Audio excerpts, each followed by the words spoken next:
Girl, real talk. This whole "it's a new year, time to reinvent myself" trash is not the vibe for 2024. You can find someone who loves you for you, as you are.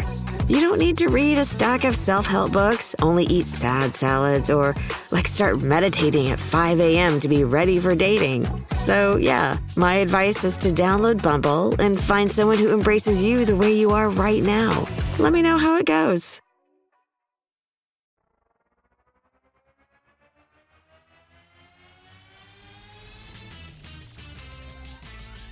Bros and heroes. Gonna tell you about bros and foes and heroes. Gonna tell you about comic books, costumes, facts, boots, and other stuff.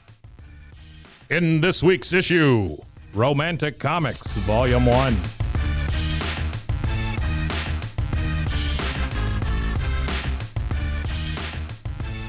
Welcome into Bros, Foes, and Heroes. I am Zach, joined by my sidekick, Mr. Mike. Hello there. And I always wonder, I do it kind of as a formality, but I wonder if people start meeting you. Do they just call you Mr. Mike in general? No. I used to teach, and some of the kids would call me that. Mr. Mike? Yeah. Okay, but wouldn't it be more Mr. and then your last name usually? Well, you would think so, but, I don't know. You had an informal relationship? That's fine. Sure. But I just didn't know if I keep doing this, if this is going to become a thing where people start referring to maybe you as, so. Maybe I'm just Mr. Mike. It kind of makes you sound more like a sidekick. It makes me sound like I'm made by Ronco. Mr. Mike. The Mr. Mike by Ronco. Do we just sit you and forget you? Yeah. Okay. You set me and forget me. All right, do you remember Mr. Microphone? No. So I remember Ronco. Late 70s, early 80s, there was a commercial. Ladies are walking on the side of the road. Have we talked about Mr. Microphone before? Maybe. I'm feeling deja vu here, but continue. I think 3 guys in a convertible drive by, and he's got a microphone in the car, and he goes, "Hey, good looking, be back to pick you up later." And the whole idea is on the microphone, it had a transmitter that would go through your car stereo. Mm-hmm. And so that was the whole thing. But hey, good looking, be back to pick you up later. And then he'd take off. So it was like it was a stalking tool. Well, but it was also just kind of like an announce system just in your car. You could use your car. Okay. Yeah. They called it Mr. Microphone? It was Mr. Microphone. There was Pocket Fisherman. Wait, was the Pocket Fisherman the little game that you played where you threw? Nope. This is it's a little. Or is it a rod that fits in your pocket? It's an actual little rod and reel, and the rod part of it would fold down. I don't know whose pocket is big enough. Oh, okay. I have seen a Pocket Fisherman. They also then made those. Sounds like a condition. It does. They also then made those like electronic games. Remember their fish games? Oh, yeah. Listen, kids, for all you, Gen Zers that listen to a millennial they love and this. a Gen Xer talk about comic books. They love it. Because we know there are a ton of you out there. Yeah. There used to be this, or even younger, because we know. Wait, I have to stop door dashing for a second and listen. He's told me to. They had these like little handheld games, and I'm sure people remember these, and you had to cast and then like reel in, and it was the simplest game, but like we were just I think there for a time, anything that was new technology wise, we just ate it up. Well, like we still do now. The Game Watches and the whole Digimon, or not Digimon, what were the I mean Digimon what were was like the that, original but ones? they Tamagotchis, yeah, I had one of those. It was a dog. Kill it. Well, I mean, it Don't would feed it. die. Yeah, Kill you it. forget to feed it. You have to clean up its poop. You washed it. That's Digital all you did. poop. Digital. Yeah. I hope that saved some parents like having to get a real dog somewhere. That was the Offspring's first album, right? Digital Poop? Digital. Wasn't that it? Yeah, it had that's the one that Pretty Fly for a White Guy was Sure. on. So what are we doing this week? it's funny you bring up for us to be able to transition. That's true. You called Mr. Microphone a perfect stalker tool, and the commercial that you described did sound very off. It is, yeah. So why don't we just dive back even further into just some very off things when it comes to romance and how you should get a lady when we read romantic stories from romantic comics. Now, I will call this episode, or we will call this episode, I can call it something different, I guess, if I wanted to. Excuse me. But Romantic Comics Volume 1, what I have done is, or what I have in front of me, a collection of stories. So back in the day with these anthologies, just like they had police comics, and we've covered, action comics, and where everything in the book was. Yeah. They were very much, comic companies very much sold. I guess they were trying to cover and see what books, worked. Yeah, absolutely. But one of, I guess, in an attempt, I can only assume to get female readers of some sort, they made a compilation of like romance comics, which are just like the same thing, short little stories of, just different tales of romance. Okay. There are some really awful ones that have, obviously appeared through all of these publications runs. Yeah. And so what I have is a collection of some of the worst. You're telling me that in a comic book targeted towards, you would assume, girls. Yes. In the 40s and 50s. Yes, of course, all written, everything by men. Called romantic comics. They're all different books. Like our first story comes from a comic called Love Secrets. Oh, Love Secrets. Oh, number 32. But it's like those anthology collection where it's all just different. But I'm just saying, you're telling me all this, and you're saying there were some bad ones. Mm-hmm. Yeah, that is surprising. A lot of them. Yeah. So what I was able to do is also IDW. I believe it's IDW. IBW, one of the two. Maybe I made up IBW. Either way, I will look up and correct myself next week. Has a collection of all of these public domain stories. Okay. Called Weird Love. And Weird Love. And so they know how just ridiculous these are. So it's the collection of that. Gotcha. Okay. And there's 6 volumes out. But wow. Yeah. So there's a ridiculous amount. If you're a big fan of some of these stories, just know that we will do more of them. I have collected 8 of these stories. 8 for Mike, and I can tell you where they're from, like what issue they come from, and the year, and just kind of give you. They're all like 8-page stories at the most, so they're super quick. Yeah, sure. We're not going to spend. Obviously, I'm not going to go into every detail. Weird Love. We're super quick. Yeah, sure. That sounds like but no. Yeah. So I have a collection of stories here, and instead of writing a outline like I do sometimes, it's easier with these just to go through it. I'm not even kidding when I say that this guy does so much research on these comics. I mean, it is impressive. It really is. Well, thank you. Well, here's the thing, Mike. Impressive. I always thought that you liked following along. Oh, I do. And I'm revealing these to you one at a time, so you don't even see the stories until we get here. I love it. And you can announce the stories as we get. Mike, what is our first story? I have these beautiful color printouts. It is I Fell for a Commie. So, of course. COMMIE, kids. Yes. It's funny. I will just say something that I found very interesting that I found out in researching these. Eventually, a comics code is created to kind of police comics.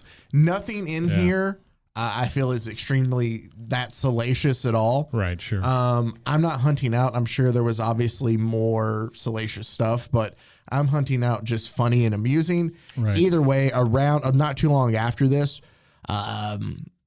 there is a creation of a comics code. And to get around the comics code, though, some of these stories are reprinted with just changes to names. And like this one, the I Fell for a Commie was just changed to like I fell for, the wrong man or something like that. And it's changed from the fact that it has anything to do with the Cold War. And so they're able to still reprint these stories.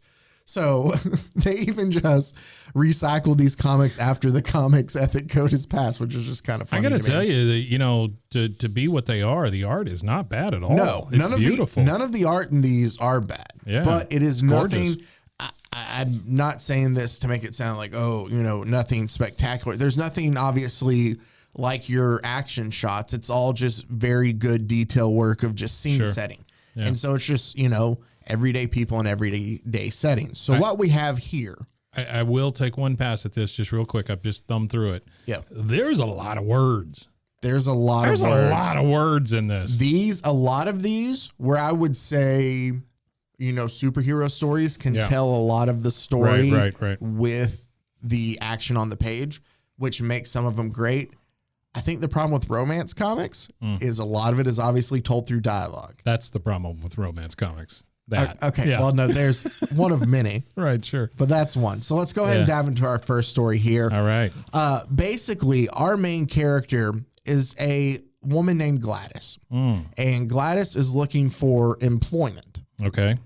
She can't find a job around town, so she goes to the unemployment bureau, where she comes across two men that are kind of waiting in line there with her. One of the men, just kind of complains about how he's being treated here in the country. You would think that, men that fought for this country would be served better. And sure. Just, he has some valid points given how the system seems to be working here, but still he's complaining, and he puts Gladys off. But his friend that is there with him, whose name is, and I'm trying to remember because these all bleed together after a while, Tom Brenner. Okay. So our love interest is Tom. Yeah. Tom apologizes to Gladys about his friend and says, hey, basically, can I take you out on a date? I'm sorry about this. They have such a great time together. And then without warning, they go on a couple more dates together. And then without warning, she gets a letter from Tom that says, I can't explain, my darling, but I have to leave town. Can't talk about it. Yeah, that happens. So Gladys is super heartbroken about this. Then one afternoon, also time in these stories is very loose. One afternoon, we don't know how far in advance it goes. Sure. Things like that. I'm gonna make one more observation. Yeah. Lots of smoking for a comic book. There's a lot of smoking through all of these comics too. A lot of smoking. It's I'm sorry, I didn't mention about the I Fell for a Comic. It is from Love Secrets number 32 from August 1953. I was gonna guess Printed 31, by, but sure. It's number 32 from August 1953, printed by Quality Comics. Inks attributed to Dick Beck. Yep. So make your own jokes at home. One afternoon, she basically sees Tom back around town and hanging out with this girl she knows named Ruth. Sure. So she asks Ruth, hey, I saw you with Tom. Are y'all an item or something? Ruth says, no, he just took me to a club that he goes to. She goes, oh, I want to go to this club too. Yeah. She really just wants to be closer to Tom. Well, she's getting there and she's waiting outside the meeting because Ruth says, I'll take you to the next meeting, but just wait till it's over and I'll introduce you to people. So she's waiting outside the meeting while it's happening, so she can't see what's going on. And then all of a sudden she notices while she's waiting, my curiosity's aroused. I wondered about, and Stalin, strange. Perhaps I can listen to them, because they have a giant thing on the wall that says Stalin wants peace. And Russia's 5-year plan, Lenin and Soviet Russia. Yeah. So a lot of, communist, I guess, the club, rhetoric. the club they're in is the Young Americans Club. It is. Yeah. She leans in and basically hears I don't know if I like what I'm hearing. I can't, that's why Tom left me. He's mixed up with communists. Yeah. That's it. So he couldn't tell her what was up. She's just happy that Tom's back. He loves that Stalin. That eventually she thinks he'll come around. She doesn't care right now that he's a part of a communist club because she wants him to be around. Yeah. And she thinks that the more that she hangs out with him, that eventually he'll come to a senses. Yeah. So, a lot of these comics, like the front page or the first page, the first panel, often kind of introduces the story, right? It doesn't really have anything to do with what's going on in the story. It's just, it kind of introduces it. And there's a bubble coming out of her head that says, I must be patient. One day Tom will come to his senses. He must. So she thinks he's just going to wake up one morning and be like, screw this communism. Yeah, I didn't like it after all anyway. Yeah. So Left a bad taste in my mouth. She keeps going to these meetings thinking that eventually, he'll come to his senses. Well, eventually, she's introduced to the head of the Young Americans Club, because it's not Tom. Right. And he kind of... It's a dude in an orange suit. It is. And he kind of invites the best of what he can, the group that what he can do, or the best members of the group. I'm sorry, I don't know what. I just had a weird stroke halfway through. But this guy's Mr. Phelps threw you off here. He invites the cream of the crop of the group in, and he's like, all right, you guys are the best of the best, and Gladys and Tom are a part of this. And he goes, the reddest of the red. Exactly. Sure. From now on, we refer to each other as comrades. That's what sets it off. Sure. She can't deal with that. She was able to just hold it. That's it. That's the thing. And she's like, no, y'all are all wrong. I'm going to go turn you in right now. Oh, okay. Mr. Phelps is throws her in a room and basically is like, We can't have you talk. We'll just go ahead and take care of you. Maybe there was an accident. Mr. Phelps is threatening Gladys's life. So they lock her in a room, right? Stupid Phelps. And Phelps tells Tom to go deal with her. Oh, no. So Tom opens the door and Gladys runs out and runs away because she sees it as her chance to get away. But Tom runs after her and he catches her and she thinks to kill her. But he goes, snap out of it, Gladys. Come to your senses and listen to me. I'm not a red. I'm not a red. I'm an FBI agent. Oh. He's undercover the whole time. Twist and turn. But here's the beauty of it. So our whole story, this is my favorite part of all these comics. We have 8 pages about, you know, the romance between them. Yeah. We wrap up this whole comic in literally 2 panels. And it says, I'm an FBI agent. It was my job to join that club to get the evidence against them. Gosh, when you became a member, it broke my heart. I did everything I could to talk you out of it. And Gladys says, then you're not one of them? Oh, Tom, my darling. Tom, my darling. Very next panel, Tom's on the phone. Right, sir, our suspicions were correct. The Young Americans Club is a communist organization plotting to overthrow the government by force. That is never brought up in the comic at all. And also, sir, you look good in that dress. And arrest Sam White for posing as a Korean veteran. Yeah. He's carrying forged papers. There you go. You remember at the very beginning when I said that one guy acted like a dick? Sure. That's him. That's Sam. That was Sam. No, here's the thing. He just makes her feel uncomfortable, and so he just rats him out. Like, we have no clue anything about Sam being a bad guy. He's just like, and cherry on top. So Gladys is happy then, and they can all live happily ever after. Gladys kind of goes off here before the ending, and she says, get away from me. I hate you, Tom. If you and your friends think communism is so high and mighty, why don't you pack off to Russia? I really thought that was an F, not a P, and I thought that it was a bad word. Too. Well, I thought I was why like, don't you F off to Russia? Yeah. No, that's not them. So that's basically our first story. Wait, here's the ending. Oh, sorry. Yes, fate and God were on my side, but heed my lesson well, for you might be less fortunate should you be tempted by love to travel along the communism's evil byways. Wow. That's what closes out after he basically... Good writing. So, That's our great. next story, More smoking. which is, oh yeah, there's Let's a lot get of some smoking. I see a lot of, hey, by the way, Yeah. everybody's white in these. There's a lot of white people. Oh, I'm yeah. just saying. You haven't noticed yet? Okay.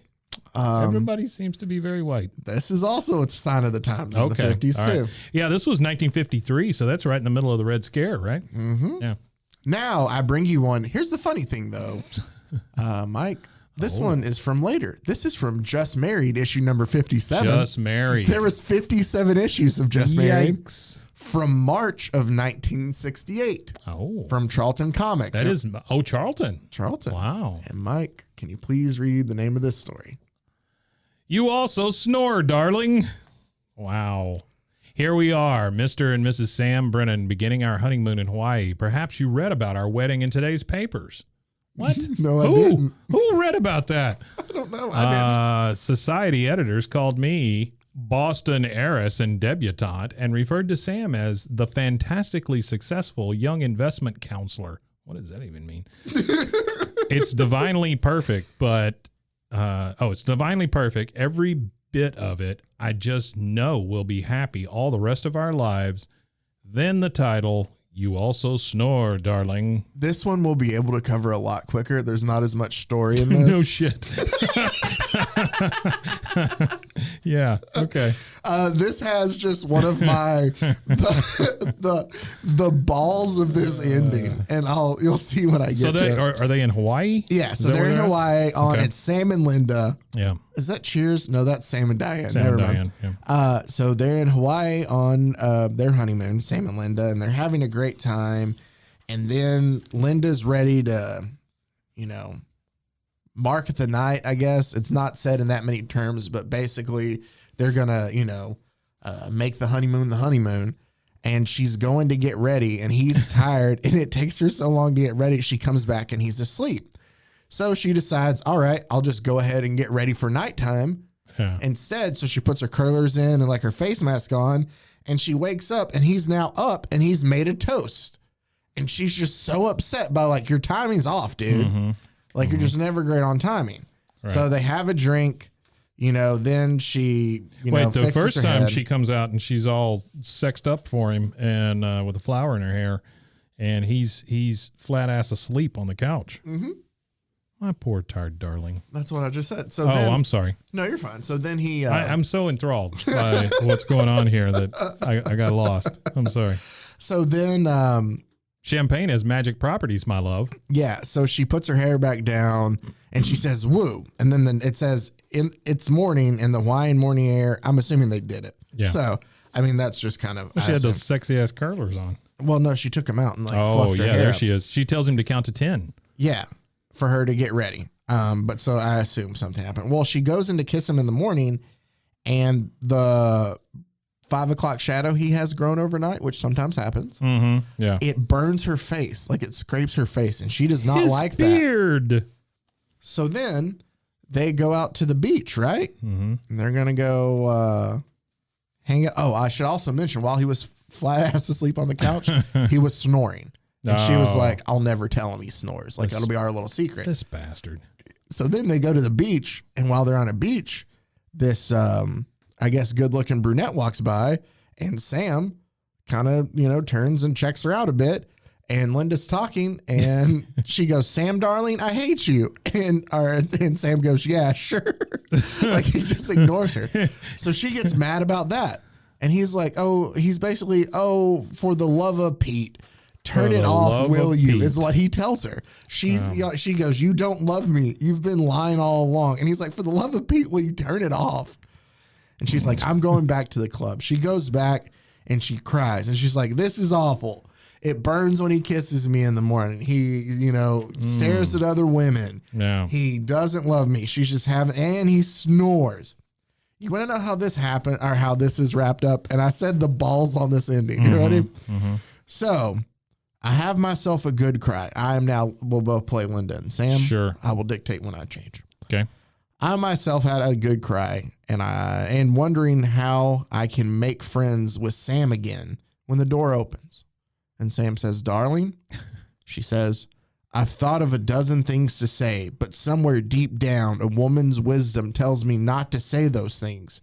Instead, she says, my beloved. Ellipsis. Yep. She says, my beloved. Sam says, listen, Linda, I know I ogle. Yeah. I'm terrible. Doze, scrape, and snore. I don't know what the scraping is. From his beard. Oh, okay. All right. And snore. And she says, but what, Sam? And he says, I want to tell you one thing, darling. Yeah. And Linda says, what, Sam? And Sam says, you snore too, beloved. Beloved. She says, well, of all the... And he stops her and says, you'll never know if I'm lying or not, sweetie. Now, come on, let's stop picking faults. And it ends with them kissing. And she says, I know I don't snore. What I mean is, girls just don't, do they? And if Sam has a few faults, I'll forgive him for them, especially after a kiss like this. The end. He gaslit her and got away with it. That's exactly right. Yeah. Girls don't fart. Girls don't snore. Just telling you. Yeah. But he was like, you snore too. And she's like, I don't think I do. I don't know if I do. Their faces are like. It's like he's like kissing her chin. It's weird. Yeah. It is odd. It is an odd picture. Yep. Huh. Well, there's a lot of substance there. That was fun. The one thing that happens is, well, I guess she's got a bikini on, maybe? Yeah. Under this coverall? I guess. Okay. Yeah. All right. Because in one of these panels, it looks like she's just shirtless. Huh. All right. Well, that was fun. Our next one. You also snore, darling. Yep. Our next one. You dummy. from True Life. Are you enjoying these so far? Yeah, these are great. Okay. These are fantastic. Our next issue is from our next story is from True Life Secrets number 12. Yeah. From 1953, March of 1953. Okay. All right. Hot year for the comics. My father was born in December of that year. So this comic is older than my dad. Yeah. So also another Charlton comic. Okay. This one may be a little more salacious. We have some like that. Oh, boy. Yes, I was an escort girl. Right? More smoking. More smoking. There's a lot of smoking. There's smoking. Okay, so wait, have we had one where there hasn't been smoking yet? I don't think there was any smoking in the snoring. In the 68 one. So by 68, they had cut out the smoking. Well, he would have choked on his cigarette while he was asleep.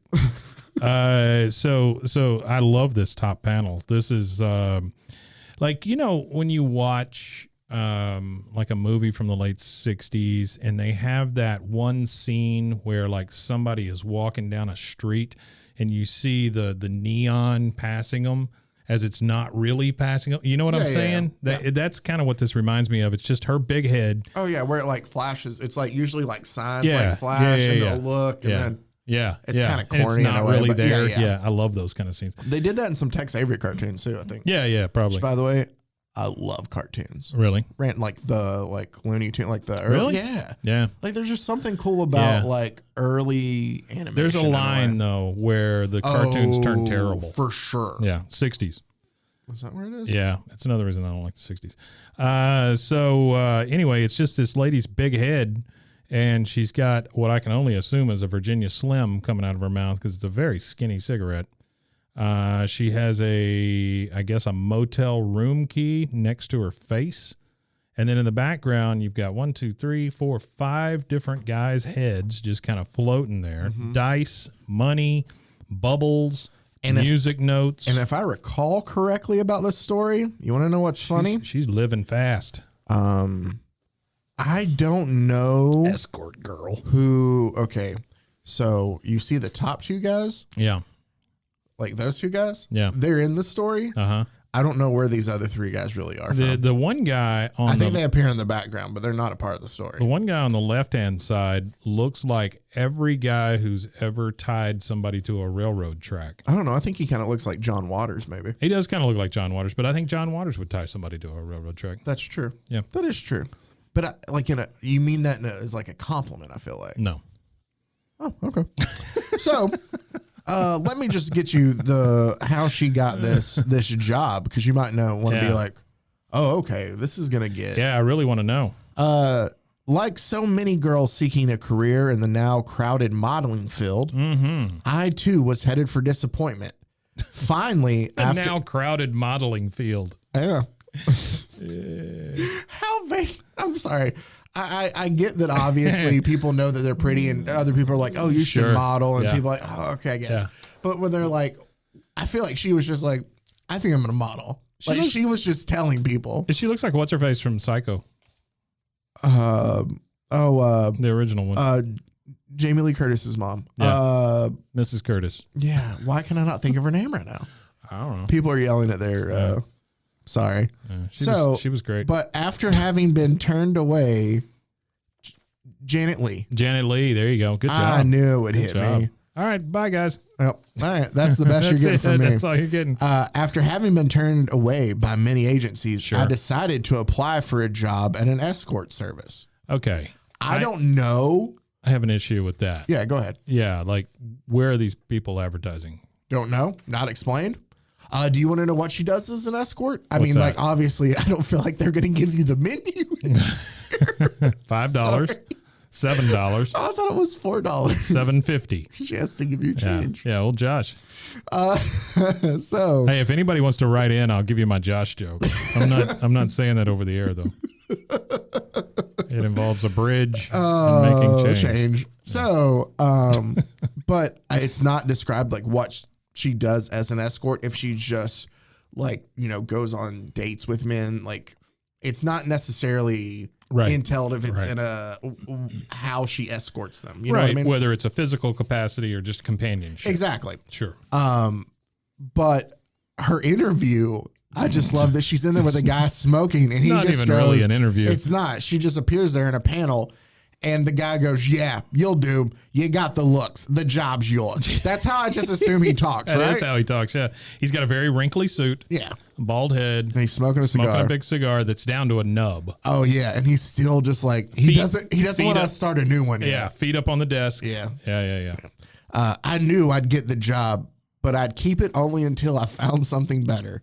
What I didn't know was what my employer had in mind. Flour. Here's what's funny. What's the flower for? Is that some sort of subliminal something? It's a poinsettia. It's Christmas stuff. Poinsettia. So basically, this story, just to make it quicker, I don't even know. We haven't been given her name yet. No, we haven't. It's the first. But I do like what this guy says whenever she's walking away. Some dish. That's what I've been looking for. Class. Yeah, that's what I've been looking for. I've been looking to be a complete perv. That's right. To classy ladies. Looking for some classy broads. Yeah, he does. He looks like he does sound like Mo says like. So, I've been at this 2 weeks and I'm sick of it already. If only I didn't have to fight those wolves off when they take me home. Right. So it tends to make me think that. Then she says, and all the heroin. I was like, did I forget that? I would have led with that. Yeah. But so to me, it makes it think that she's just a companion of sorts. Yeah, sure. Because she fights them off when they get home. I think she's just arm candy kind of thing. So, I'm going to the big rocket ship launch. But I need somebody to go with me. A big rocket ship. Is that going on in 53? So basically, this bigwig kind of comes into town. Big rocket ship once. I think of I Dream of Jeannie when you said that for some reason. Oh, really? Yeah, because that's what I think. That's about right. It's a little later. It's about right, though. But because Darren worked, right? Where were they? Were they in California? Was it Darren? I assume. Yeah, Darren. Darren's Bewitched. No, Darren is Bewitched. Yeah. It's Major Nelson. Yeah, but wasn't his first name Darren too? I don't think so. I don't think it was Darren Nelson. That sounds weird. Or maybe I'm just getting it confused because No. It's not the same guy either. No, this is JR. Yeah, JR was in Bewitched. Yeah. And two different Darrens. There were two different Darrens. Bewitched, yeah. This is something. All right, so that was our tour down memory lane. TV This Land is something edition. I love about old comics, like when the color register is off. Oh yes, and like colors don't really fit where they're supposed to, and they bleed over. Yes. I just think it's such a cool look. Some of it too is just how old it kind of is with the Dominican too. Yeah. But no. So like you that's just have the to thing. figure they're like, that's good enough. These stories are awful, but the art's fun to look at. Yeah, the art is cool. So basically, though, this bigwig comes to town. She kind of looks like a horse there, though. And he says, "You understand? Of course, I'll need the young lady's company for a few days. I'll be here in town about a week. Then I'm coming." Oh, then I'm continuing on to Europe. So basically, she gets a call. Oh, the dude's name's Jerry. Jerry's the bigwig that comes in. Yeah, but what I really don't like is the guy who says some dish. His name is Mike. Yeah. I don't like that. Oh, I think here's the thing I'll tell you with all these names, they don't try really hard, and not in the sense that I'm saying like. No, I get it. But they're My just parents were lazy. Well, sure. I'm just saying that they could come. Yeah. Basically, Mike, what we find out is he is blackmailing all these clients, right? Yeah. Because he's not dirty enough by how he treats women. He's also blackmailing a lot of his clients. Okay. Jerry the bigwig is on the date with our main person, the main blonde lady in this story, who I'm pretty sure we still don't know her name. I'm going to say her name's Sally. Sally? Let's call her Sally. Then there's a point where like she keeps going on these dates with him and she loves it. And then all of a sudden he's just, he comes to her and I think that he wants to marry. Where's this at? Oh, here it is. It had been a beautiful day. The last day they spent together before, remember, he was going off to Europe. For the rocket launch. Vivian is her name. I finally found it on the fourth page of this story. Okay, good. And he says, Vivian, I'm in love with you. Marry me tonight. Basically, he wants to marry her before he leaves. They're out in the moonlight on a bridge. Yeah. She said, if I married him, my problems would be solved. Obviously, the problems of working for money, she didn't have to be an escort anymore. Right. But I had my doubts, although I had no doubt of my love for him. I wondered if I'd fit into his social circle at home. He's been there less than a week. Yes, less than a week. That's the thing. All of these stories, I don't know if it was the 50s, everything was about marriage. Yeah. Oh, sure. Yeah. It's finish line to get married first. Yeah. Hey, can I pause you for 1 second? Oh, please go ahead. There is a phone call where Mike calls her to let her know that he's sending Jerry over. Yeah. Here's this is my best Mike the Lech voice. Okay. And I knew you weren't busy tonight, so I sent him over. He'll pick you up at 8, and wait till you lay your eyes on the wad he carries. That's great. Yeah. Yeah. Thank you. Talking about cash. Thank you for giving me that time. I appreciate it. I yield the rest of my time to the. That was a solid. I like the mic impression. I appreciate it. Basically, though, so she's naked in this tub. She can't decide what to do. I'm kind of way past you on this. Yeah, so sure. You can just. I get it. I mean, yeah. No. Take your time. Well, what I'm saying is, she takes a bath. She lays on the beach. There's Mike again. I take that back. That is the most salacious picture in here. Is she is in the bath and they try to make it's a bubble bath and they try to show as much like cleavage as they can. But honestly, it looks kind of like just a pink body with like some just like it does. It's not super detailed. It's not detailed, no. But it is not at all. It is salacious, I would say, for the comics of this time. But so Jerry's asked her to marry him. Yeah. She feels like she's not gonna fit within a circle, and they'll know I was an escort. It's not gonna work. Not a call girl. Well, she goes over to see him to talk to him about it, and while she's over there, Mike shows up because he hasn't got money for Jerry to pay for the people. So he's like, "Oh, thought you were gonna skip town basically and get out without paying me." "Oh, you're here, Jerry. I knew you were taking money from me," kind of thing. Well, Mike, his assistant shows up because obviously she overhears everything he does and she's coming to kill him because he's not going to blackmail another client. Oh, yeah. There's a fight for a gun between Mike and his assistant, Olga. Olga's his assistant. Yeah. What? Olga? And the gun suddenly went off. The bullet entering Olga's back. They'll do that. Olga gets shot and is killed. And then I'm wrapping up the story, right? Because this is so Jerry's there, Mike's there, Vivian's there, Olga's dead. It all happens. Poor Olga. Can I just have that on a t-shirt? Everybody's there. Mike's there, Jerry's there, Vivian's there, and Olga's dead. It all happens so fast. The gun going off, Olga crumpling to the floor, and suddenly the room filled with police. Poor Olga. She gets literally like 3 panels, like 2.5 panels. Yeah, and then she just blam. The police show up because just like in that other story, Jerry works for the cops. Sure, he was just trying to get to Mike. He knew all about. That's the thing. Oh, Jerry, sob even if you hate me. She says sob. Yeah. I couldn't see you killed maybe she in called cold him blood. SOB. Maybe she did. He goes, "Darling, don't forget. I know the whole story now. It is never told in the story There's that no he story. knows. Yeah. Like, oh, I know about everything you've gone through. I don't care. We're going to get married together." Oh, I love this. My proposal still stands because he goes, "I've got a lot to make up to you. Even if I'm not a rich out-of-towner, my proposal still stands. We won't honeymoon in Europe, but after all, the American scenery is just as good, if not better." Wah, wah. Yeah, that's wonderful. Wow. Oh, man. Wait, he was going to kill Jerry. I had to do something. So we don't even really know what happens to Mike here. I guess he gets hauled off by the cops, huh? Yeah. Okay, well, that's good. That's it. Hey, I want you to understand that Mike is wearing 2 different suits during this story as well. Like from panel to panel. He's got a black suit and then he's got a brown suit. Yeah. And then it switches back to black. Wow. This is great. So that was, yes, I was an escort girl. Are you ready for our story that takes us? So many good stuff. I know. All right. Are you ready for the story that takes us to our halfway mark? Yes, please. This is from Darling Love, number 7. Darling Love. Which came out in the winter of 50-51. It doesn't have the publisher listed on here, but Mike, please read. Too fat for love. They say that all the world loves a fat man. Who says that? But what about a fat girl? The story is different there, much different.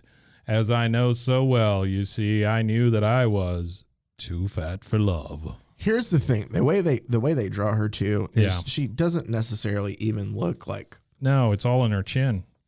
That's it. Like she's keeping all that excess weight in her chin. And I get that, but like she's not the way they draw her. She's not a no, she's not gigantic, big woman at all. And it's just weird that this is a story, but obviously they needed to find something. I guess they're like, hey, we got to appeal to everybody. Hey, why don't we make a story about a heavyset gal? Too fat for love. So obviously, as you can see in this one, it's about her weight the entire time. Wait. Okay, I'm sorry. This is from Darling Love, and I'm assuming that means number 7. And then it says winter 1950 to 51. This covered the entire winter. Yeah, through January. Art Harry Lucy, and then it just says close up. What does that mean? That's all the info they have on it. Okay, all right, close up. Good job, Harry Lucy. So basically, I'm sorry, man. I'm getting ahead of you with this. There is one thing in here that says it's fun to laugh at fat people. That's all it says. It says it's fun to laugh at fat people. yeah. But did you ever stop to consider that they have feelings too? No, you didn't. Fat people are people. No, you didn't, because you're an asshole. Oh my God. That's basically what it's done. Oh man. So they have feelings. They have feelings That's too. the thing. Your main character in this story is somebody who is heavyset, and they refer to them as they. They. So it's, again, You don't love me, Tony Cleaver. So Tony Cleaver is the next door neighbor. Tony Cleaver is the only man in this story who is nice to Mona. Mona is our main character. Sure, Mona.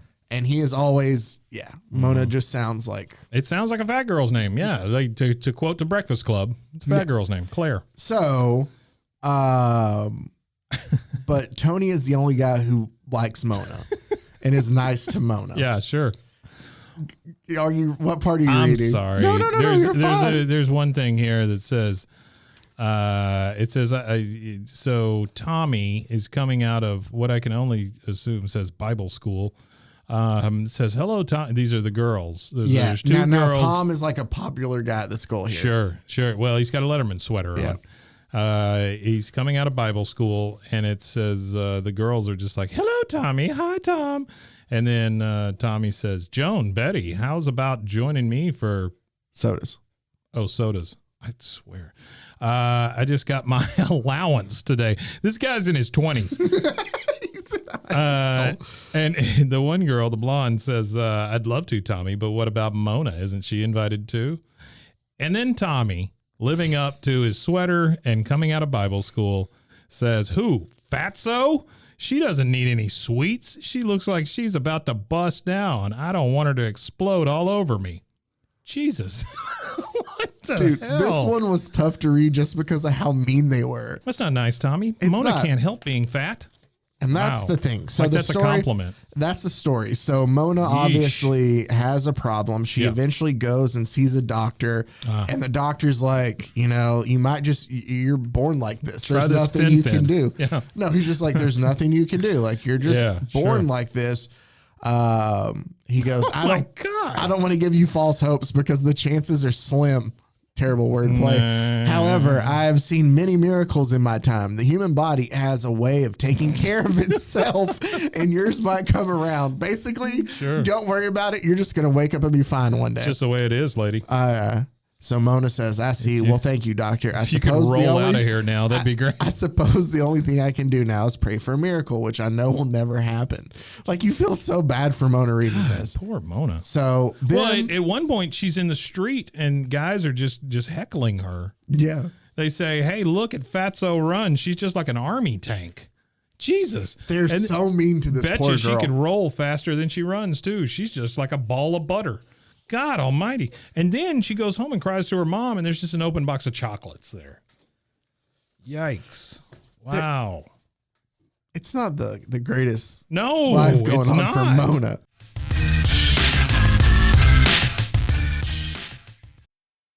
Girl, real talk. This whole it's new year, time to reinvent myself trash is not the vibe for 2024. You can find someone who loves you for you, as you are. You don't need to read a stack of self-help books, only eat sad salads, or start meditating at 5 a.m. to be ready for dating. So yeah, my advice is to download Bumble and find someone who embraces you the way you are right now. Let me know how it goes.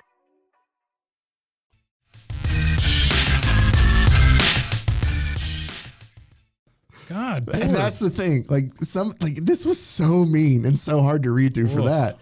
But one night, her dad, who works at, you asked about the chocolates. Yeah. Her dad works at a candy company. Oh, well, there you go. It's in her genes. It's brought up.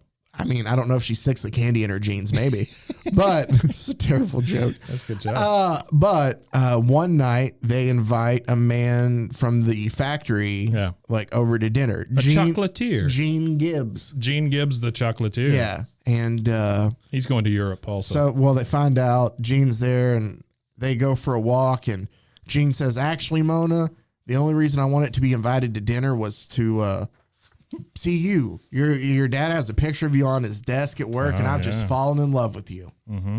So then here's two pictures of you at work. It's one picture, but it's in two frames. Here's the thing, too. He came to dinner. They went out for a walk. Right. He proposed to her on this walk. That's the way it works. She said yes. So, looking back, I know that my engagement to Gene was terribly quick. Spontaneous affair. Yeah, like 12 minutes. So basically, she shows back up and she's like, Mother, Dad, Gene asked me to marry him. Oh, isn't it wonderful? And the dad's just like, well, that young whippersnapper. So that's why he wanted to come to dinner. Yeah. She was like, all right, that's cool. By the way, her dad there with the pipe looks like J. Jonah Jameson. He does. And he's reading the Globe Times. And it does say Russia demand. It just says Russia demand. I don't know what. But so they start to, Gene and Mona start going out, more around town, and people are like saying, oh, it's a miracle that Mona's got a guy. And Mona's like, oh, you hear the mean things they say. And Gene's like, it doesn't matter. I only care about you. Yeah. Boo. Boo. And so she goes to, she needs to go take the pocketbook, her dad's pocketbook to work one day. He left it at home. Okay. So his pocketbook. Yeah. Okay. I think it's his pocketbook. Sure. I don't know, his wallet, something. Okay. So she shows up and her dad looks like an idiot, number one, by the way. Well, I'm just saying in this top panel here where he's like lighting his pipe or whatever, he just looks like a moron. Well, so she decides she's going to like play a joke and kind of sneak up on Gene and her dad while they're there. Why wouldn't you? And she overhears she goes, I thought I would surprise Dad and Gene. And softly I opened the door to the warehouse and tiptoed toward them. When to my horror, I heard what they were talking about. Me. I don't care what we agreed. I want you to take me in as partner before I marry Mona, not after. How do I know you won't change your mind? You know I won't lie to you, Gene. I'm not that kind of man. I'm just the kind of man who will let you marry my daughter even though you don't like her, just to get half of a candy company. That is rough. And then it goes, Mona. Gene goes, I've seen you do business before, and you're pretty shrewd. But I'll tell you this, if you don't take me in as full partner before the end of the week, I won't marry that fat daughter of yours. God almighty. So, spoiler alert. There she is standing by the bags of confectionaries. Spoiler alert, Gene is just like all the other guys. Gene's a dick. He's an asshole. So, Mona gets home, and she is obviously torn up about this. She's distraught, yeah. She wants to run upstairs, but who's waiting there? Tony Cleaver, the nice guy from the beginning, who used to be, or who's their neighbor. Yeah, Tony Cleaver's and he's like, a good Mona, guy. I mean it, Mona. I love you. I've always loved you. And she's like, whatever. You're just laughing at me like the others. Yeah. So she basically locks herself in a room, and she just cries all the time. She doesn't want to come out. She doesn't want to eat. She just wants to be left alone. We find out Mona's last name, too. Which is? Caccio. Yep. I don't know why that's something I said to say, but sure. That's fun. Yeah. So she's basically locks herself in a room for 2 weeks until her dad breaks the lock to get in. Well, she hadn't eaten in more than a week, her mother says. Yeah, it's been but it's another week after that. So it's 2 weeks. She'd be dead. 2 weeks of not eating. Yeah. The doctor comes in and goes, she'll be all right. Your daughter's weak from malnutrition, but I think she'll be okay.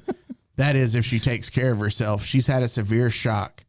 And Tony comes up. That's not a problem, doctor. Here's a full box of chocolate. Tony comes up and goes, I've tried to talk to you before, Mona, many times, but you won't listen. Now you've got to hear me out, basically, because you can't move because you're so malnourished. Yeah. And so he tells her that he loves her. And she goes, oh, Tony, I thought you were like the rest, that you were just trying to be kind. Then you mean you will marry me, Mona? That you believe me? They're going to get married. Oh, good. Right? And here's the thing. Once again, I felt like living. Because at one point in time, she says she didn't feel like living. More so when I got out of bed, for I discovered that my fat had rolled away and I was slim. It was the greatest of miracles. So if you lock yourself in your room for 2 weeks, don't eat. And let your dad break down the door. And fall in love. And the neighbor. You'll be skinny. And the neighbor falls in love with you. That's it. Yeah. Wow, that is a good. That's something nice. They're also at the bottom of the page is a poem. Yeah, it is a poem. I was hoping I would get to read that. Oh, go ahead. By Miss May Richstone. That's a real name. Of the poem is Goodbye to Illusion. And here to read it is Mike. Thanks to you, my fickle friend. I'm through with love. This is the end. From now on, heartless is the way I am, and love is a word in a telegram. May Richstone. Jesus Christ, this is rough. Too fat for love. All right. Enjoy, boys. We now have... And now Spider-Man. This one is from Romantic Secrets number 27. Ooh. Fawcett Comics, February 1952. Fawcett. I'm pretty sure it's Fawcett Okay. down there, unless that's a name. Oh, good God. Romantic Secrets. Weep. Clown. Weep. And it is a picture of a clown who has taken his green bulbous nose off. He has taken his green bulbous nose off to reveal a green human Painted nose. I didn't notice that. I guess it doesn't cover it all, so you like painted around it probably. Sure. Also, I'd like for you to notice that elephants are just allowed to run around loose freely in the background. No. That's a family member. He was going to see his family perform. Gotcha. So he's like, Understood. Yeah, I'm here to see. He bought the family ticket. I can't think of an elephant's name. Yeah. So Dumbo our main character in this one is one of the longer ones.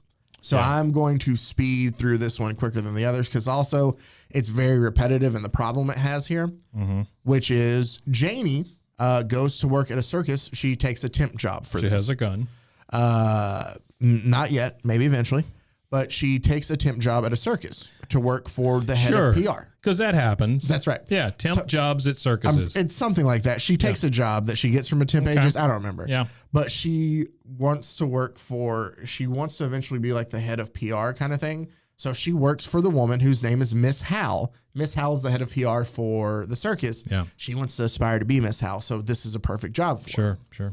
Well, this guy named Ben swings by the tent while she's getting her introduction, and he says, hey, I'll give you like the tour around the circus while you're here. Takes her basically to the mess tent where they feed all the circus performers. A guy in a suit shows up at the blue circus suit where you've been sent by the employment agency to give you a tour. Yes. That's wonderful. And he works. He tells her, Sure. I'm a performer here at the circus. Yeah. He takes her to the mess hall and basically tells her that they prepare like 1,400 eggs just for breakfast alone for the crew here. So this has to be, if that's 2 eggs a person, that's a 700 person crew for this circus. That is a lot of people. That is a lot of people. Yeah. So basically Ben and Janie sit down. You think they include like the animals? No. Like are they feeding camels eggs? Do camels eat eggs? No. Okay. Maybe. I don't know. That's a question for I the just ages. say no. Do camels eat eggs? If you know if camels eat eggs, please email us. Bros, foes, and spelled out A-N-D, bros, foes, and heroes at gmail.com. There you go. Do camels eat eggs? Do camels eat eggs? That's a good t-shirt. You don't even have to provide research for it. Just answer. No, just let us know. Yeah. Hey, we're just going to get a bunch of emails that say yes. I'm fine with that. That's Yes. fine. And then I'll come back with my data next week, and I'm just going to base it off the emails we get. R-E, do camels eat eggs? So Janie gets lost in conversation with stupid Ben. show this is. I know, but who cares? All right, We're having that's fun. great. Yeah, Hopefully sure. people, if we make you laugh, it's worth it. 1,400 eggs, people. 1,400 eggs. So basically, Janie falls in love with Ben. Yeah. Who wouldn't? Yeah, she likes Ben here. He's a looker. She decides that she's got to take in the circus since she works here and wants to go see what's going on and basically see like, hey, well, let me figure out what Ben does. So she goes and she sees it and she's like, maybe he's a trapeze artist. Maybe he's a strong man. You know, she's trying to figure it out. Sure. And she's watching and she's like, man, this clown won't get out of my way. Like what? Well, that's because as she's going to leave, you know, she's like, I couldn't see him at all. She goes to leave. The clown calls out to her. She's leaving. And about that time, she's like, it's Ben. Ben's the clown. She hates that Ben's the clown. Oh, no. That's why it's called Weep, Clown, Weep, because poor Ben here, like, basically he's like, hey, just wait, give me 30 minutes to change and I'll take you home. So these communists are getting ladies, but not clowns. Not clowns. Okay. So, so he's a like, classy clown, he too. is. Like, I mean, he's got the whole suit. He's like, give me 30 minutes. And she's like, I don't even want to go back out with him. He looks ridiculous. No, he shows back up in that suit, She swept off her feet again. She's like, never mind, I love him again. Yeah. Every time he kisses me, he honks. Like he shows up to ask her a question one day in the office and he's just dressed in his clown outfit, no makeup on. Yeah. And she's like, Ben, why do you come in here like that? You dumbass. Dude, she hates him being in his clown garb the whole time, right? So then. Okay, hang on. I hope to God somebody like her dad was a clown or something, and that's what it's bringing back. Oh, damn. Okay. No. That would have been great. No, it would have been. But like he shows up to ask about their date that night. And she's like, I don't even know if I want to go anymore. Wait, okay, hang on. He shows up to her work dressed as a clown. But okay, her work is the circus. Right, though. that's what I was going to say. Yeah. Like she's in an effing tent, sitting in a folding chair, and she's embarrassed that this guy dressed almost like a clown came in to see her. Yeah. Oh my. Okay. So she's like, oh, Miss Howell thinks it's embarrassing to see that I'm dating a clown. He looks so perfectly idiotic in that getup. But then she gets ready to leave and he's waiting with roses to like make it up to her because he thinks he's upset her. And she's like, oh, you're such a big, wonderful fool. And he's like, oh, so you will go on this date with me? The date that she canceled because he was dressed like a clown earlier? And she says yes. What if she took the roses and then they just squirt water in her face? So the date that they go on is to like this big like circus dinner. The occasion was the circus anniversary party because I'm sure they have those a lot. Circus anniversary party, sure. So while they're there, one of the guys is like, Ben, pull out your routine for us. Pull out your clown stuff. So he leaves and Janie's like, please don't leave me. And he's like, no, I got to. The guys love it. And he comes back dressed as a clown and he does his bit. And she goes, how they all laugh at him. He's just playing the fool, the jester. He's a damn clown, lady. How they'll even somersault. It's his job. I can't bear this humiliation and I won't. And so she storms out, right? Yeah. And he comes out and he's like, Janie, where are you running? Why? Tonight, especially tonight. It's super important. She goes, why? He goes, I was going to propose to you. And she goes, how could you? How could I marry a clown? She goes, that would make me the wife of a clown. So she's all against it. And she's like, no, I won't do it. So then basically he shows up a couple days later, one afternoon, and he goes, Janie, I took a job in the commissary. I've dropped the clowning. Sure. And she goes, oh, Ben, I'm glad. I was worried. Now everything will be fine. Well, then weeks went by, and then all of a sudden she goes, well, look, either that clown is a perfect double or else it's Ben. And she sees that he's lying. He's still been clowning. Oh, no. So she goes, I could never marry you. Here's your ring. And she throws the ring at him. And then she leaves. And she's gone, and she's taken another job. It seems like at a newspaper because as a newspaper. I am a newspaper. At a newspaper because it's her birthday now, and her boss at this newspaper goes, today makes 6 months that you've been with us. You may celebrate it. You may celebrate it by covering the Entertainers Awards dinner on Channel WPMT. Thank you. It's hard to read these sometimes for me, and that's why I do the Channel Award dinner. Like I hold it out because I'm trying to read ahead. And she thanks him. She's fine for it.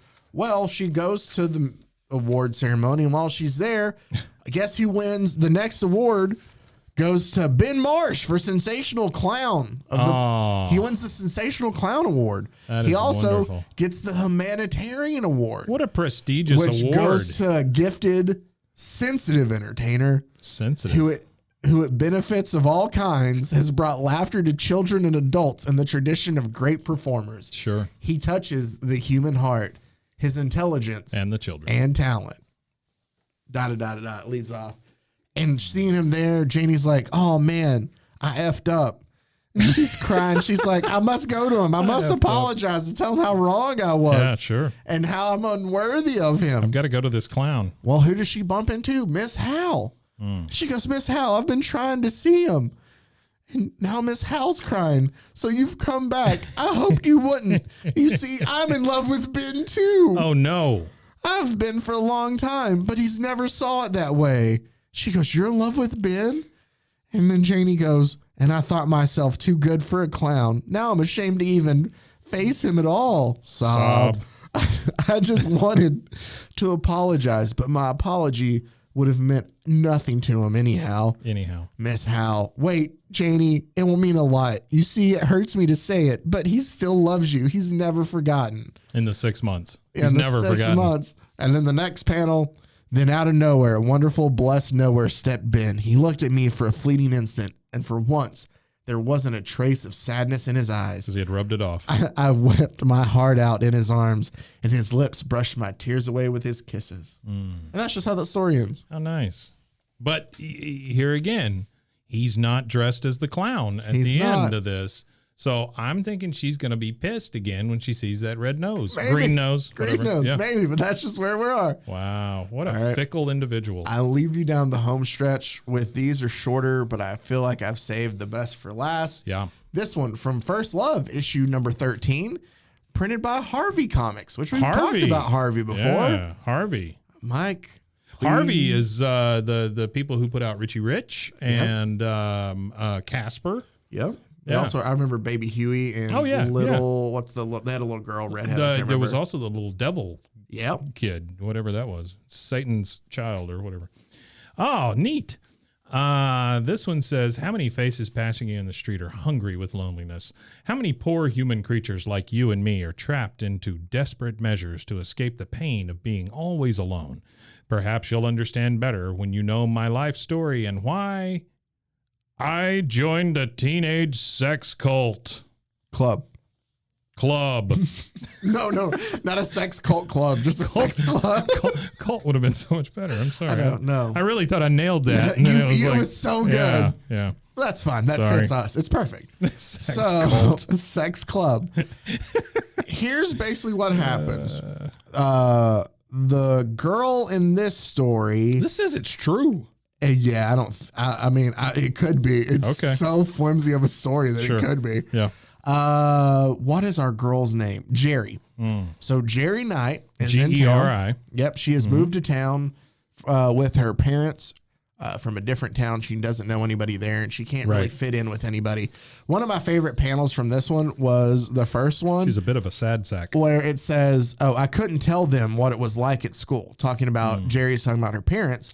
Yeah. And one kid says, you say you've never written poetry, Jerry? Impossible. Impossibly. And she goes, I like to read it, but then another girl goes, I'm afraid you'll feel very uncomfortable among the school's intellectuals like us. Like us. Just because you don't write poetry. Bitch, get away from me.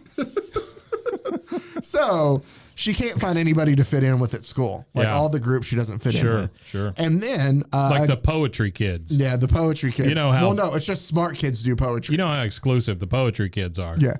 I don't want to sound, and I'm not knocking people who write poetry, because there are people who write poetry and it's fantastic. Sure.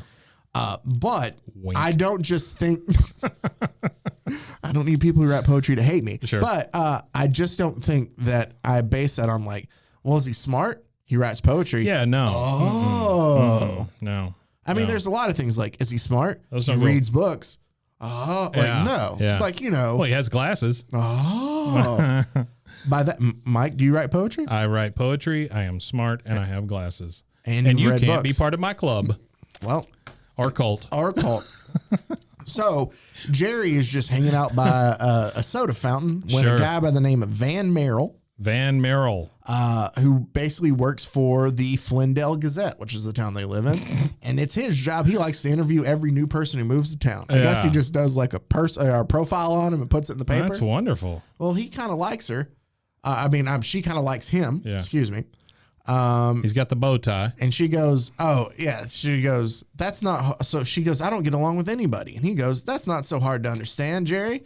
You're too pretty for the girls to accept you, and the boys don't know what to make of you yet. She goes, including you? And he goes, I don't count. I'm just a hardworking reporter with no time for romance. Thanks for the interview. Bye. No time for romance, Jerry. Sure. So while this is happening, a woman named, I'm pretty sure Laura Treat, pulls up in a car outside and basically is like, hey, you know me from school? We're having a party. Why don't you come? Wear something slinky. She's like, oh, okay, that's fine. I've been invited to a party. So hang on. The chick, this Laura Treat, she pulls up in a big black car. Yep, a Cruella de Vil kind of car. Yeah. And it says, "You know me, Jerry, Laura Treat. The goons call me and my friends the fast set, but we're really the smart set. I just noticed you and Van," and then ... Yeah. So she invites her to this club, for a party. She says here that Laura Treat is one of the school's sophisticates. She's a sophisticate. Her parents are excited that she's been invited to a party because, hey, she'll go out. So she shows up and She's wearing an owl on her head. What? It looks like an owl. Oh, you're talking about Laura and the other. Yeah, I don't get that. But basically, so Yeah. Jerry shows up. Laura greets her and kind of introduces her to a guy named Marvin.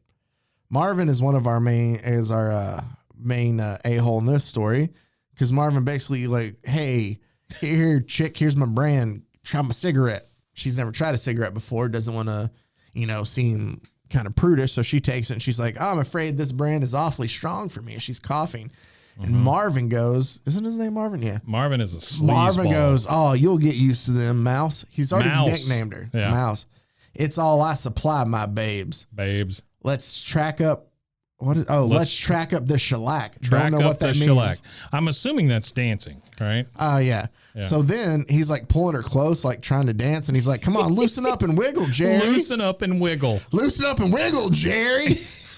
I don't know why, but it's funny to me if he's up yelling. And wiggle. It's funny to me if he's yelling at this one. But she's like, this guy is an ass. Yeah, she's just not into it.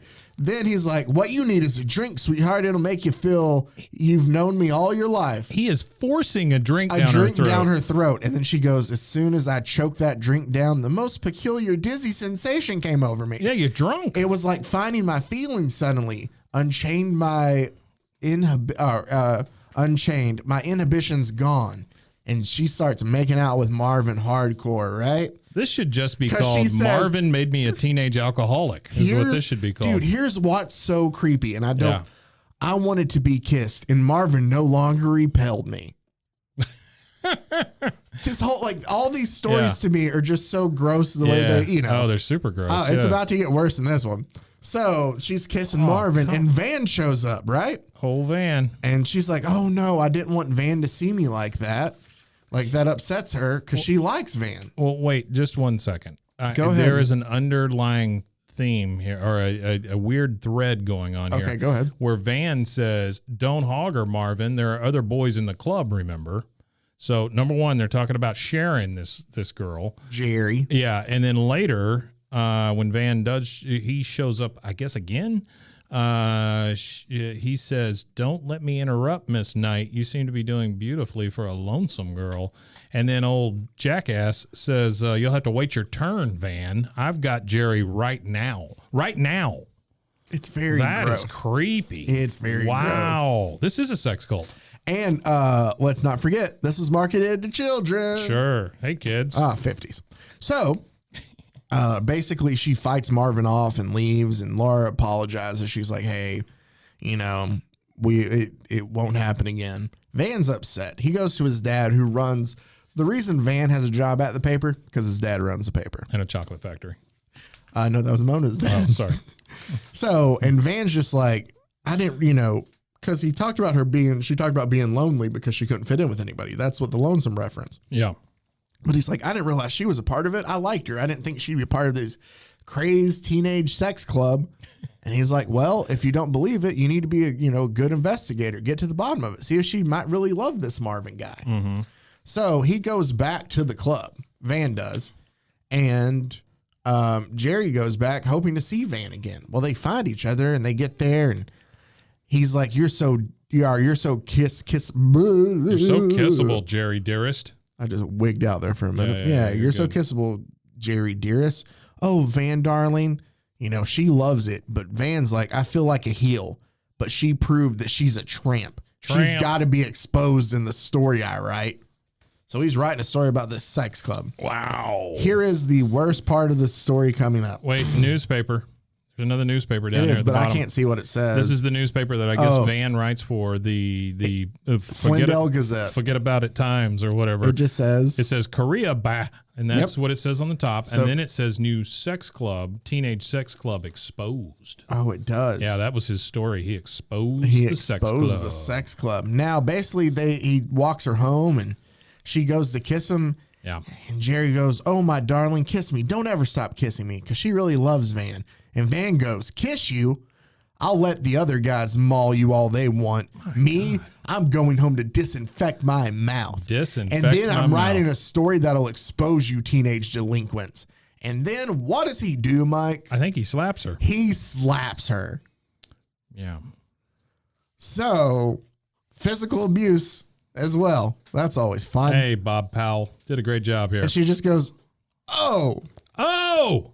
And he goes back. Second time I've been hit today. Basically, he goes back to the club later to still keep writing stories, and he realizes that Jerry hasn't gone back since she got slapped. Yeah. And then he does expose the story, but she's not in it. She goes, "I read the headline with pure fright. My name would sure be among the rest. Should I run away from home?" But the doorbell rang. "Van, I thought." And Van goes, "It was my father, goes. darling." Van, he goes, "It was my father, darling, a great newspaper man. He said, get all the facts. And I found out that you hadn't been to the club since I slapped you." So I love you. And he goes, "Darling, can you forgive me for not understanding that loneliness drove you to join the club? Can you forgive me for being an asshole and slapping you?" No. And she goes, "I was a fool ever to have joined it thinking it was important to be popular when all the time it was you I wanted." The end. So he never apologizes for that. Wow. I joined a teenage sex cult club. This one doesn't have necessarily as cool a name, but it's from Romantic Stories number 26 from September of 1954. Another Charlton comic called Second Fiddle. Second Fiddle. Wow. This one is super quick, Mike. Wait, hang on. Well, this is my middle name. So in the big panel, you've got what looks like Fatima or whatever. Fantoma laying on the ground. She's like a jungle lady. There is a tiger poised to attack her, and it says, as all tigers do, "Grawl." Grawl. That's right. And then a lady in a pith helmet just watching. So this is about two sisters, Janet and Joyce. That's not a lion. It says up at the top, "I don't mind playing second fiddle to my sister Joyce in a lion taming act." It's a tiger. Of course, everybody does. But when she finally tamed the man I secretly loved, I made a desperate decision to end it once and for all. So That makes it sound like she sicked the tiger on her. Okay. So- all right. I think I just buried the lead there, or exposed the lead. So or whatever. basically, they're both. I almost said something. Yeah, I got it. They're both in love with the same man. Mm-hmm.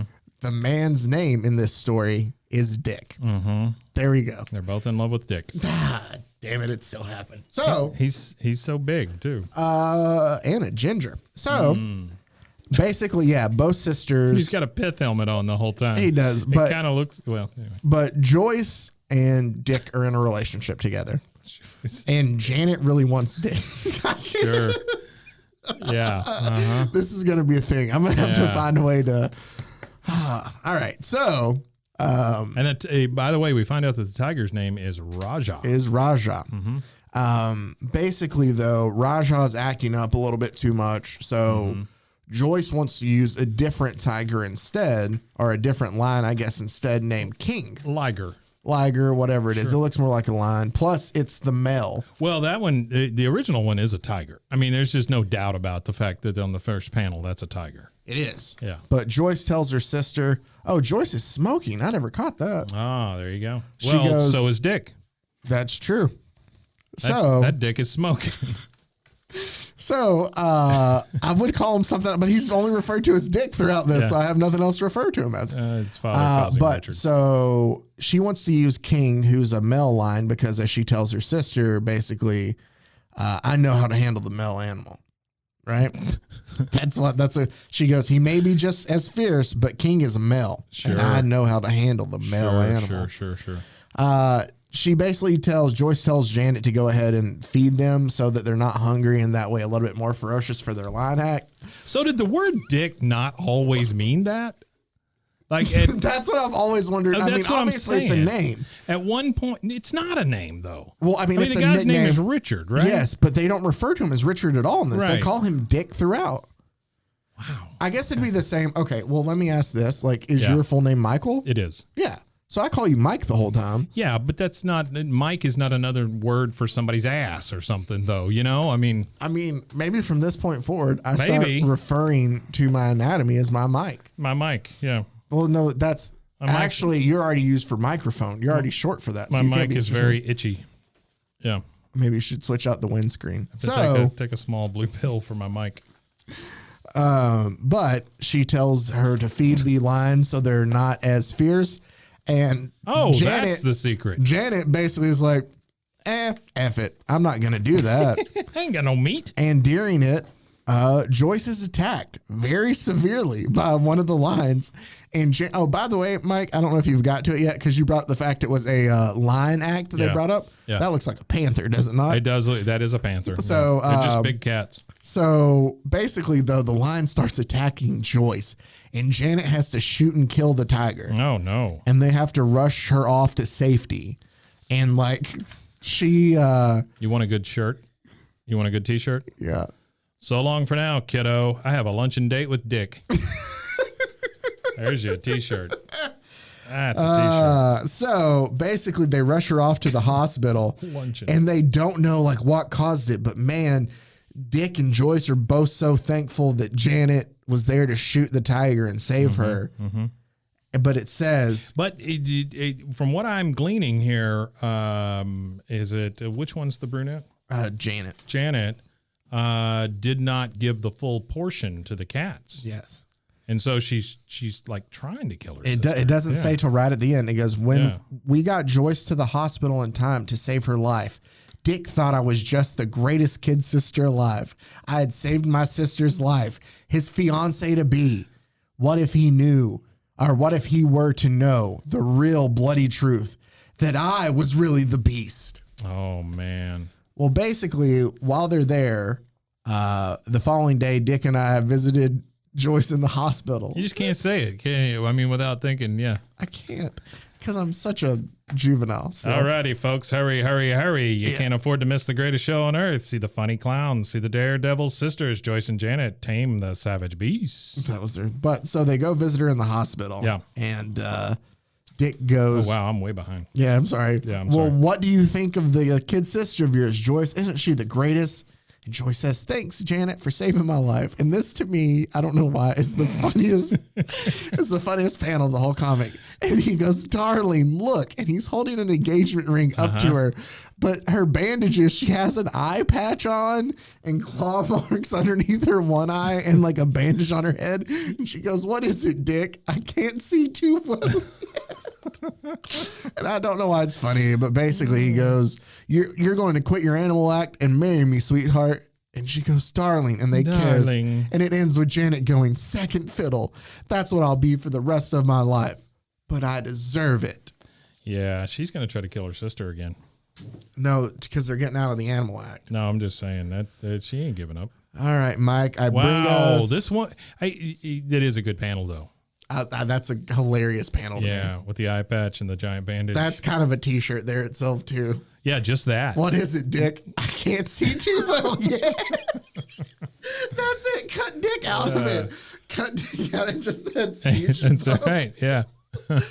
All right. This All brings right. us to our last This is one the that last we're one. wrapping up. We are. Wow, this has been fun. This is from Ace Magazine's Oh yeah. Real Love number 61 from May of 1954. He called me jailbait. Woof.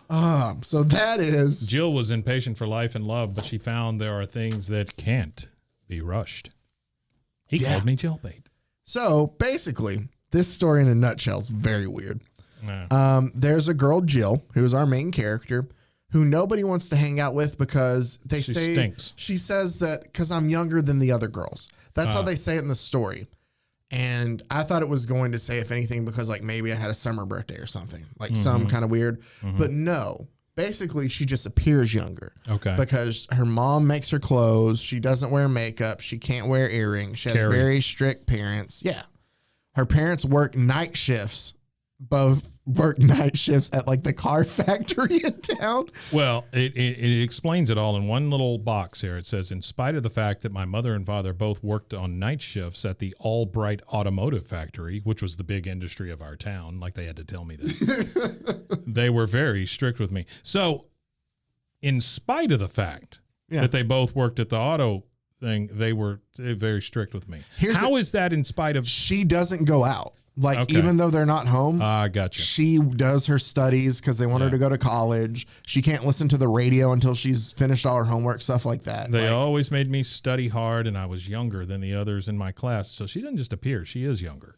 She says that, though. Because I wasn't permitted to smoke, use makeup, and didn't even wear the kind of clothes the other girls wore. No, that's why she's younger, Mike.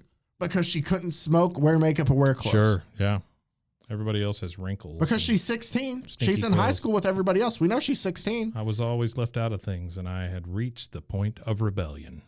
So, basically, her friend is Bessie. Bessie lets her borrow a dress and some makeup and stuff because there's a big stud in school. Yeah, his name is Art, right? His name is Art. This is the guy named Art, and here is Art's pickup line. How about going places and doing things tonight, Bessie? Going places and doing things. Oh, man. Boy, that sounds wonderful, Art. Thank you so much. To all of our single listeners out there, the next time you're at a bar and you think, man, what line can I use to go get that girl to talk to me? Yep. Try that one. How about going out and doing things, Missy? Yeah. Yep, that'll do it. Guarantee you will not get a second date in that one. Nope. So... You won't get a first one. That's probably two. So basically, Art's like, hey, my friend needs a date too, so bring a friend along. So Bessie's like, hey, I bet you I'll let you borrow my clothes. That's her friend's name, yeah. Yeah, I know. I'll let you borrow my clothes, wear some makeup and stuff. Like, wait till your parents leave, change, and then sneak out with me. And you'll knock their socks off. Because, they'll see you that way. Well, Bessie calls Jill and's like, hey, so Art called to see who I had lined up, and, well, I'll give it to you straight. He said he wasn't interested in playing kindergarten games with a kid nobody else would date. Yikes. And she just goes, oh. So then she does what any, 16-year-old would do. Yeah. I couldn't study that night or listen to the radio. I could only cry with all the heartbreak of 16. I thought of other young people out having fun and of me sitting here. I wanted to show all of them what a mistake they had made in overlooking me. I wanted to punish Art for sending my dreams crashing around me. So how does she do that? She takes a job as a hat check girl.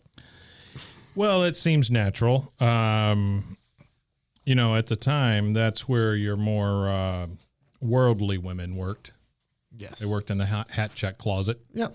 So she goes to work there, and the guy who hires her even says, I advertised for young and pretty girl. You're pretty all right, but maybe you're a little too young for night work. And she goes, I may look young, but I'm 18. So she's already lied about her age. Okay. Right? Yeah. She's 16? She's 16. Okay. She eventually meets this man, Craig Albright. And Craig says... Craig's a looker, too. He looks like Archer. Craig does look a lot like Archer. And he's wearing a white tuxedo. So like a classy Archer. Yeah. He goes, I hope you're going to be around for a long time because I, want to get to know you. And, what's your name? And she goes, Jill Reynolds. Because when I meet somebody, first of all, usually as a stranger, I usually Full name. Yeah. Jill Reynolds, and here especially when they don't give me their name too. Yeah. Jill Reynolds, and here is a copy of my paycheck. Yeah. My social security number is, you got a pen? Here, I have one. Did they have social security cards at this time? I don't know. 50. That was before. Those 50s, I guess so, right? Yeah. Okay. Sure. Oh, no. Social security, I thought, wasn't that Maybe FDR? It was 40s. Yeah, it was probably 40s. Yeah. Yeah, okay. it was before that. All right. But sorry, I don't know why I was concerned with that. No, that's fine. Sure. So basically, she keeps working at this club, and she starts going on, I guess, these dates with Craig. Yeah. at night while they're there just hanging out together. It was a daring adventure, and I was a little terrified when I stopped to think what I was doing. I had to rush through the dishes after my parents left for work, then put on my makeup, fix my hair differently, and rush to the club. When I was through, I had to do as much studying as I could. When I reached home around 1 a.m, but I was too excited to absorb much Latin or geometry. This keeps happening, right? So she keeps going out, and she loves, me, Jill Reynolds with Craig Albright, while his family practically owns the town. So he's like this bigwig in town, right? And she's loving this, right? Probably owns the auto factory. Yeah, probably that they work at. Yeah. So she is loving this relationship. And then randomly in the middle of a panel, it says, because it shows that she's like starting to slack off at school because of her nightlife. Yeah, sure. Goes, I knew what was bothering me, my impossible love for Craig and my overwhelming guilt at deceiving my parents while they worked on the night shift at the Albright factory. You got to get that full name in there. Our biggest industry in town. Hoping to make their dreams for me come true. Sorry. So they could work. So I could work at the I was auto being factory. driven home in the early hours by Craig Albright and accepting from him kisses that I knew to be cheap and degrading. Why? What? She loves him. Yeah, that's what it says. Yeah, I know. I see that. But why are the kisses cheap and degrading? I don't know, but all of a sudden, so they're making out Where again. is he kissing you? Well, that's the thing. So they've made, like, it shows them kissing, having a good time Yeah. together. Now coming around, she says, Craig, let me go. I don't want you to kiss me like this, which obviously Craig should let her go. She said that. Oh, yeah. Craig doesn't. That's, Craig's a ledge. I'm crazy about you, little devil, and you know it. Devil. You've held me off long enough. And then he's like, what's the idea of pretending to be so naive, baby? You've been around. Like, he's like, you've done this before. Well, and she also says, when I finally managed to struggle away from him, I burst into childish, terrified tears. Like, what the Yeah, it just frick, Craig? It became like assault all When of a she sudden. first says, Craig, let go of me, you should let go of her before she finishes, I don't want you to kiss me like this. Or be like, oh, sorry, my bad. Craig doesn't. No. But then she basically just tells him the whole story. Yeah. Really, I'm just 16. I've been fixing myself up to look older and more sophisticated. And Craig's response, Here it is. I've been trying to make time with a 16-year-old kid. Jailbait. Jailbait. Well, then what happens is her friends, Bessie and Art, they see her. Bessie and Art. My pages fall off, so you get to follow you're along good, while I you're just good. recall. Yeah. See her and basically tell her, like, hey, we told your mom what we saw you out with Craig Albright, and you're going to get in trouble for it now. Basically, kind of thing. She does get in trouble, but here's what happens is Craig shows up to the house and just explains to her parents, hey, there's only a 4-year age gap between us. I love your daughter, but I'm not going to do anything weird, like, And then, like, she goes off to call. I don't know what he says, but I'm just trying to best remember. And she goes off to college, and her graduation present was an engagement ring, proving that. Read that last panel because it's just so cringy to me. I'm going to go to the. Or you can go even before. Yeah, I'm going to go to the final two panels. Nothing really seemed to matter when this is her speaking, I think, in her head. Nothing really seemed to matter when I thought of how I'd met and lost the only man I could love. But one day, to my surprise, now this is Craig? Craig speaking to Jill, whose head he's holding while her parents look on in the background. By the way, her mother looks very old. It says, I haven't been able to get over you, Jill. I wanted to talk things over with your mother and father. I'm only 5 years older than I'm sorry, it wasn't you. even 4. It was 5. So he's 21. Yeah. She's 16. Yep. And her dad in the background, as any good dad would say, Jill's ma and I realized we might have been too strict with Jill, our 16-year-old daughter. For not letting her date a 21-year-old. Yeah. So they've just been like, And know then- what? We've been strict. Do whatever you want to Yeah, now. what the hell? And then the next panel and final panel, it says, this is her again thinking, 4 years later, I graduated from college. Craig was there. And his graduation present was an engagement ring. And this is Craig speaking to Jill, who is getting the engagement ring on her finger. I've waited a long time, Jill, but it's been worth it. My girl has grown old enough to be a married woman. Isn't that the creepiest That is way? gross. Yes. So there you go. Because, people would make fun of it if it was like a farm town or whatever, Yeah. and the girl was only 16. Yeah. I mean, Gee whiz. So there you go. Hopefully you're ready to go take a shower now after all that weird, gross men acting like that. And wow. But there you go. I just found them too ridiculous. Quick recap. Okay. I fell for a commie. Yes. In this one, a girl falls for a guy who is a communist and tries to wait it out until he's not a communist anymore. Yep. And he ends up being a cop. Yep. Then there's You Also Snore, Darling, which is a couple in Hawaii. He snores, falls asleep, and leers at other women, but she thinks that's fantastic. Then there was Yes, I Was an Escort Girl, in which the girl could not find a job, so she took a job as an escort, which does not mean sex in the 50s, and ends up being in the room as someone is murdered, and then finds out the guy she's dating is a cop. That was a theme for two stories. Yeah. Then there's Too Fat for Love, where Mona, the girl that looks like a tub of butter, as the kids called her, she is fat and finds out that the guy that wants to marry her is really in it for the chocolate factory that her dad owns. So she locks herself in a room for 2 weeks, becomes skinny, and gets married. Yep. Then there is Weep Clown Weep, in which every time this guy is dressed like a clown, the woman hates him. When he puts on a suit, she loves him. That's pretty much the whole story. Then there's I Joined a Teenage Sex Club, not cult, in which the newest girl in town is outed by the Sophisticates and forced to join a sex club, and finds out that her reporter boyfriend who smacks her around is really the catch of a lifetime.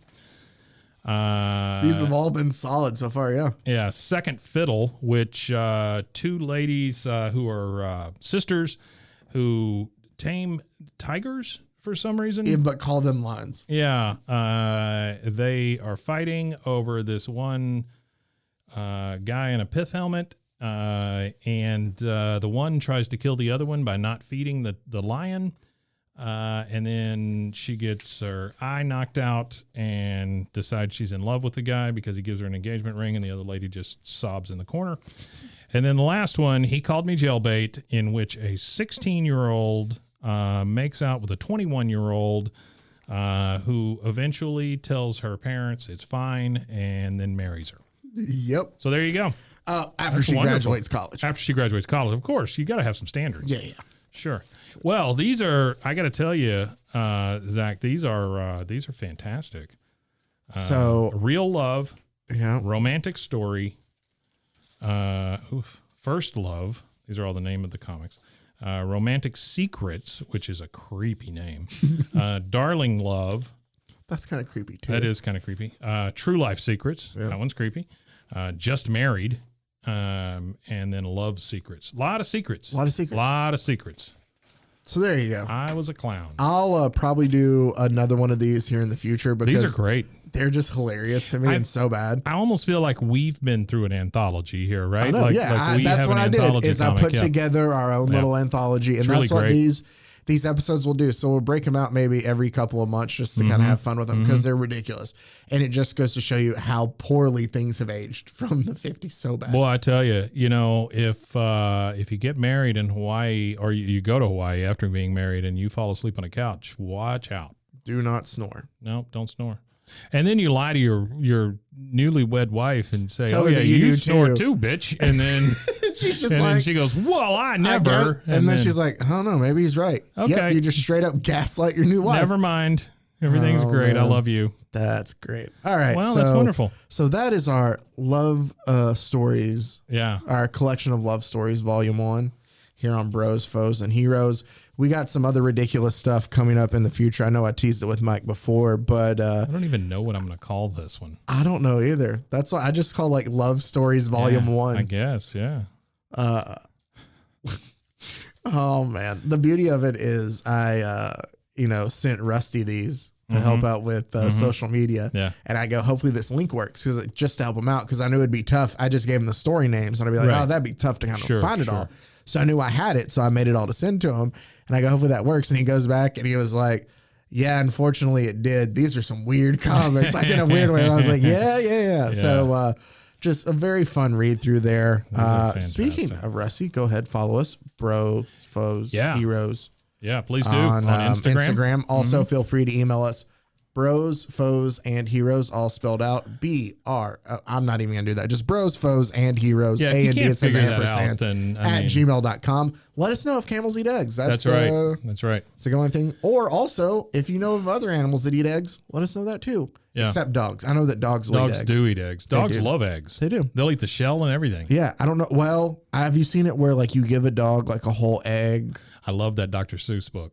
You give a dog an egg? Give a dog an egg? Stuff, yeah. No, I thought you'd give a mouse a cookie. That's not Dr. Seuss. That's not Dr. Seuss, but I don't know. Well, either way. All right. So that was Ben. This has been a little bit of a longer episode. I had that in the chamber. That's fine. It's solid. Yeah. I've kept Mike way too long because of how much we did here. So a longer episode than usual. Hopefully you all enjoy it. My wife's at a board meeting, so it doesn't matter. Okay. Yeah. B-O-R-E-D. Both. Ayo. Bingo. So that was a terrible joke too, but that's the perfect way to close out this episode. So as always, appreciate you guys listening. Oh, also check out Rogue Media Network. Yeah, roguemedianetwork.com. Lots of shows, lots of very few love stories. No, but that's why you have them here. But tons of great content to check out there too. A lot of good stuff. Sure. We share a network with a lot of great content, so make sure to go ahead and check it out as well. As always, though, thanks for taking the time out to listen to us. We appreciate it as always. And until next time, everybody, stay safe. Galagon! Bros and Heroes. Gonna tell you about Bros and Heroes. Gonna tell you about.